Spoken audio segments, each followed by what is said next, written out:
The instructions for reprocessing meet the requirements of ISO 17664. Use disinfectants that are nationally approved and are suitable for the respective reprocessing procedure. Observe the hygiene regulations and reprocessing regulations of the healthcare facility.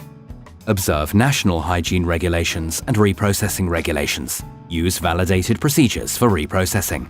Reprocess reusable products after every use. Observe the manufacturer's instructions for cleaning agents, disinfectants, and reprocessing devices.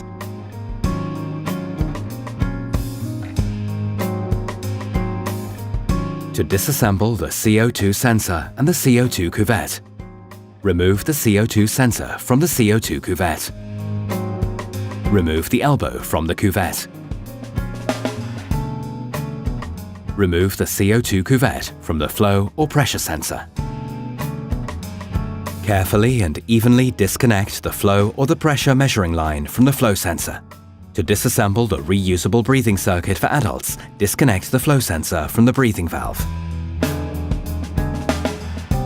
Always hold the sleeve, never the folds, when removing the reusable breathing hose from the device. To disassemble the breathing valve, turn the cap about 90 degrees counterclockwise to detach it and remove the silicon diaphragm.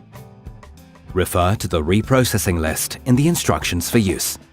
It is applicable to non-infectious patients and contains approximate values only. The instructions of the hospital's infection control officer shall prevail and must be observed by the user. Always check whether the device is fully functional. All parts with visible signs of wear, such as cracks, deformation, discoloration or peeling and the like, must be replaced.